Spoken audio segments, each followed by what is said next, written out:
Sankrant special રેસીપીમાં આજે આપણે દાળિયાની ચીક્કીની recipe લાવ્યા છે। આ તમે જોઈ શકો છો, એકદમ પતલી અને શેપમાં આપણી આ ચીક્કી બની છે। તો પરફેક્ટ માપ સાથે અને પરફેક્ટ ટિપ્સ સાથે આજે આપણે રેસીપી બનાવવાના છે। તો ચાલો ફ્રેન્ડ્સ, આપણે ઇન્ગ્રેડિયન્ટ્સ ચેક કરી લઈએ। તો ઇન્ગ્રેડિયન્ટ્સમાં 300 ગ્રામ જેટલા દાળિયા લીધા છે અને 200 ગ્રામ જેટલો ગોળ લીધો છે। અડધી ચમચી સૂંઠ પાવડર છે અને 5 ચમચી ઇલાયચી પાવડર છે। ફ્લેવર માટે આપણે ઇલાયચી લઈએ છીએ અને એકદમ ટોટલી મીઠું ન થઈ જાય એટલા માટે આપણે સૂંઠ પાવડર વાપરીએ છીએ। અને 2 ચમચી જેટલું દેશી ઘી લેવાનું છે। તો આટલા ઇન્ગ્રેડિયન્ટ્સમાંથી આપણે દાળિયાની ચીક્કી બનાવવાની છે। તો ફ્રેન્ડ્સ, આપણે એક નોનસ્ટિક વાસણ લઈ લીધું છે અને આ દાળિયા આપણે થોડાક શેકી લેશું। થોડું ઘણું મોઇસ્ચર હોય તો એ નીકળી જાય, ફક્ત 1 મિનિટ માટે શેકવાનું છે સ્લો આંચ પર। કેમ કે દાળિયામાં મોઇસ્ચર હશે તો ચીક્કી બન્યા પછી નરમ થઈ જશે, એટલે આપણે જે મોઇસ્ચરનો ભાગ હોય છે થોડો ઘણો એ આપણે કાઢી લેશું।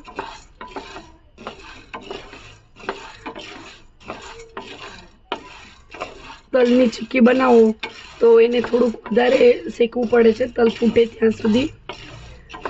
અને જરાક જ શેકવાની જરૂર છે, કેમ કે ઓલરેડી આ શેકીને રેડી જ હોય છે।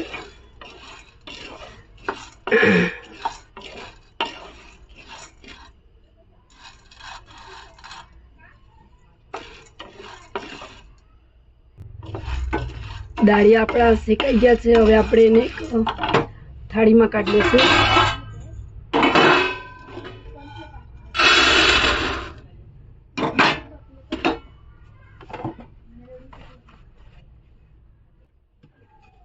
અને એની અંદર જ આપણે એક મોટી ચમચી ભરીને દેશી ઘી એડ કરશું। નાની ચમચી હોય તો 2 ચમચી એડ કરવાની છે, મોટી ચમચી છે એટલે આપણે 1 જ ચમચી એડ કરી છે। આંચ એકદમ સ્લો રાખવાની છે। હવે આપણે ગોળ એડ કરી દઈશું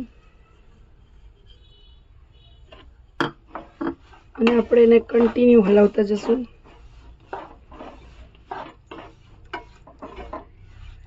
મેન તો ચીક્કીમાં ગોળની જે પાઈ બનાવીએ છીએ એ જ મહત્વની છે, કેમ કે ગોળની પાઈ એકદમ પરફેક્ટ બને તો જ ચીક્કી ક્રિસ્પી બને છે। બાકી ક્યારેક ચીક્કી નરમ બની જાય છે, ક્યારેક ચીક્કી એકદમ કડક બની જાય છે, એટલે ગોળની પાઈ એકદમ વ્યવસ્થિત બને તો જ ચીક્કી ક્રિસ્પી બને છે।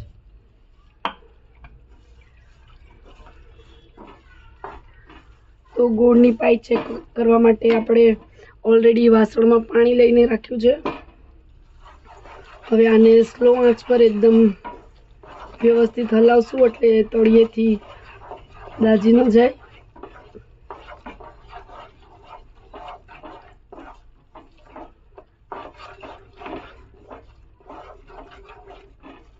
સિંગની અને તલની ચીક્કી થોડીક ઉધરસ કરે છે, પણ દાળિયાની ચીક્કી શરીરમાં કોઈ જાતની સાઈડ ઇફેક્ટ નથી કરતી અને ઠંડીમાં ખાવી ખૂબ જ ફાયદાકારક છે।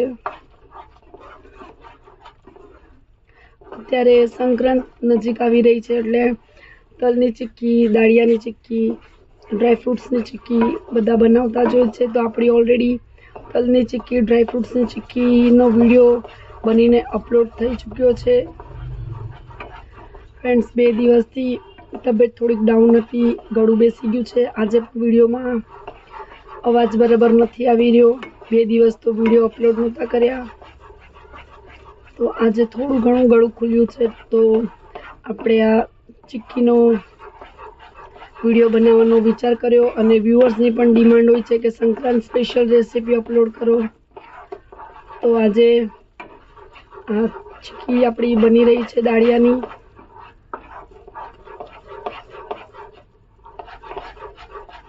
ગોળ આપણો એકદમ ફૂલીને હલકો થઈ ગયો છે। એક સાઈડ આપણી આ ગોળની પાઈ રેડી થઈ ગઈ છે। આપણે એક સાઈડ એક લાદી ક્લીન કરીને રાખી દીધી છે ઘી લગાડીને, એટલે જેવી આ પાઈ રેડી થાય, દાળિયા નાખી, ચીક્કી રેડી થાય એટલે તરત પાથરવી પડે છે। બાકી પછી ચીક્કી બરાબર પતલી બનતી નથી, એટલે આપણે એક લાદી પર વ્યવસ્થિત ગ્રીસ લગાડી ક્લીન કરીને એકદમ રેડી રાખી છે.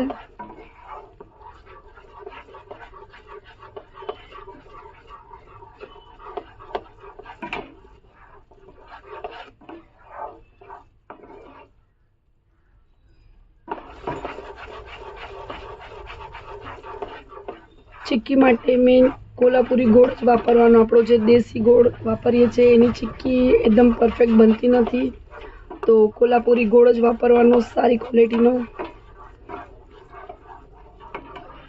હવે આપણે જે પાણી લીધું હતું એમાં ગોળમાંથી એક ચમચીને ફ્રેન્ડ્સ થોડોક ડ્રોપ કરશું.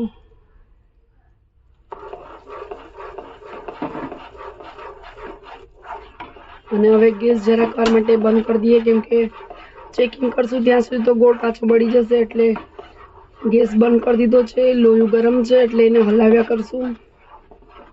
બાકી શું થાય છે કે ચેકિંગની વાટ જોવા બેસે છે તો પાઈ બળી જાય છે. આ તમે જોઈ શકો છો, આપણી ચીક્કીનો ગોળ રેડી થઈ ગયો છે. ક્રિસ્ટલનો જે અવાજ આવે છે એવો અવાજ આવવો જોઈએ. ફ્રેન્ડ્સ, આ જો જે અવાજ આવ્યો એકદમ ક્રિસ્ટલીસ થઈ ગઈ છે આપણી ચીક્કીનો ગોળ, એકદમ પાઈ રેડી થઈ ગઈ છે. હવે આપણે જે દાળિયા છે એ અંદર એડ કરી દઈશું.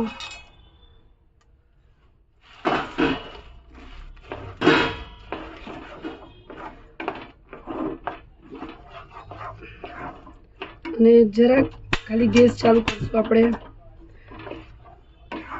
એક અડધી મિનિટ માટે જ ગેસ ચાલુ કરવાનો છે.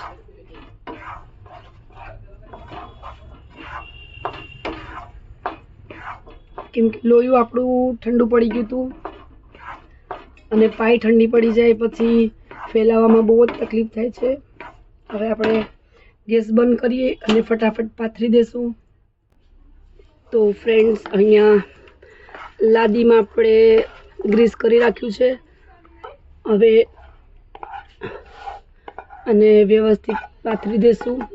પ્લેટફોર્મ પર પણ બનાવી શકો છો, બટર પેપર હોય તો એના પર પણ તમે પાથરી શકો છો, પણ લાદીમાં એકદમ કમ્ફર્ટેબલ થાય છે. સ્પ્રેડ વ્યવસ્થિત થઈ જાય છે લાદીમાં, વણવામાં તકલીફ નથી થતી.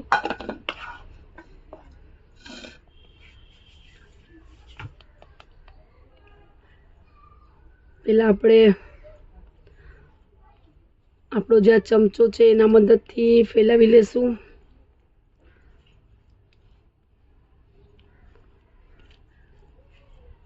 કેમ કે પાઈ ગરમ હોય તો દાજવાની શક્યતા પૂરેપૂરી રહે છે. હવે આપણે એક વાટકો લઈ લેશું.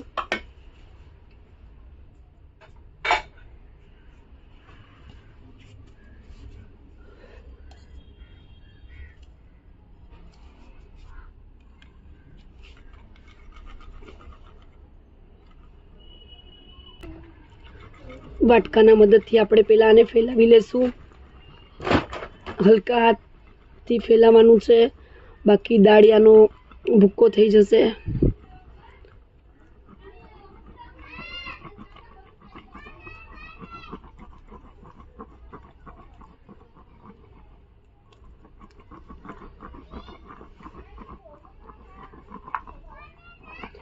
જ્યાં સુધી બને ત્યાં સુધી આપણે પેલા વાટકાથી ફેલાવી લેશું. ચીક્કી બનતા ફક્ત 10 મિનિટનો ટાઈમ લાગે છે, ખાલી ઠરતા એને 15-20 મિનિટ લાગશે.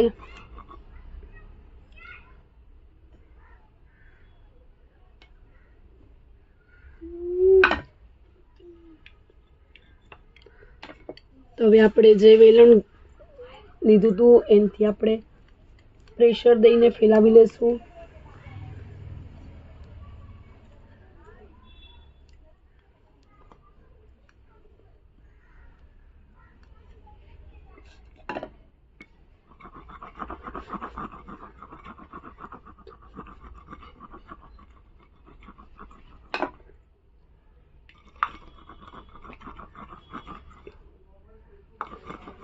આપણી ચીક્કી એકદમ બનીને રેડી થઈ ગઈ છે. ફક્ત આપણે કાપા પાડી અને તોડવાની છે. કોર્નર્સમાં જે દાળિયા છે એમાં વ્યવસ્થિત ગોળ મિક્સ થઈ જાય એના માટે આવી રીતના હલાવવું પડે છે વ્યવસ્થિત.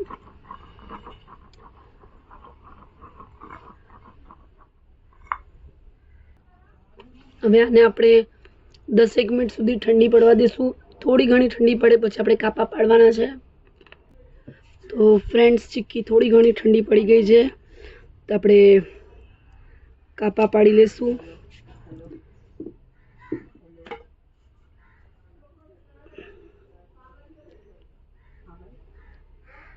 કેમ કે એકવાર એકદમ ઠંડી પડી જશે તો કાપા નહીં પડે. થોડી ઘણી ગરમ હશે તો જ આમાં નિશાન પડશે.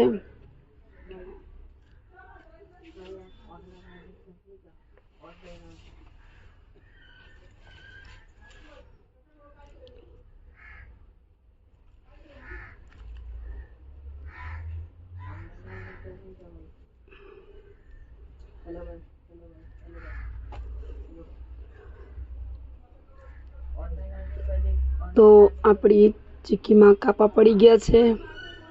હવે એકદમ ઠંડી પડે પછી આપણે એને ઉખાડી લેશું. તો ફ્રેન્ડ્સ, ચીક્કી ઠંડી પડી ગઈ છે અને સોરી ફ્રેન્ડ્સ, ચીક્કીમાં જ્યારે એલચી અને સૂંઠનો ભૂકો નાખ્યો એ પાર્ટ કટ થઈ ગયો. તો જ્યારે ચીક્કી છેલ્લેકને આપણે ઉતારીએ છીએ ત્યારે અંદર એલચી અને સૂંઠનો ભૂકો આપણે એડ કરવાનો હતો, જે આપણે કરી દીધો પણ વિડીયોમાં દેખાડી નથી શકી. પાર્ટ કટ થઈ ગયો તો ફ્રેન્ડ્સ, હવે આપણે ચાકુની મદદથી પેલા તમે જોઈ શકો છો આખી ચીક્કી એકદમ વ્યવસ્થિત નીકળી ગઈ છે. તો હવે આપણે એને જે નિશાન કર્યા છે ત્યાંથી કટ કરી લેશું. તો આ આખી ચીક્કી આપણે કાઢી લીધી છે. આ તમે જોઈ શકો છો જ્યાં નિશાન કર્યા હતા ત્યાંથી એકદમ પરફેક્ટલી તૂટી જાય છે.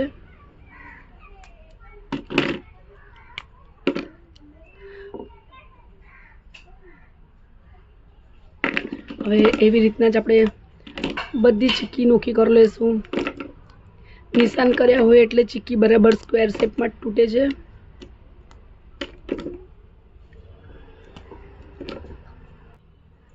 તો ફ્રેન્ડ્સ, આપણી દાળિયાની ચીક્કી બનીને એકદમ રેડી થઈ ચૂકી છે. આ તમે જોઈ શકો છો.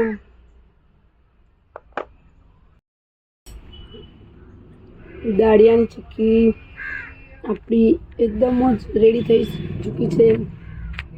તો ફ્રેન્ડ્સ, તમને આ મારી રેસીપી જો પસંદ આવે તો લાઈક કરજો, ફ્રેન્ડ્સમાં શેર કરજો, કમેન્ટ કરજો અને મારી ચેનલને સબસ્ક્રાઈબ ન કરી હોય તો સબસ્ક્રાઈબ કરજો. સાથે જ બેલ નોટિફિકેશનને ક્લિક કરજો જેથી આવવાવાળી મારી બધી જ રેસીપીની નોટિફિકેશન તમને મળતી રહે. Thank you.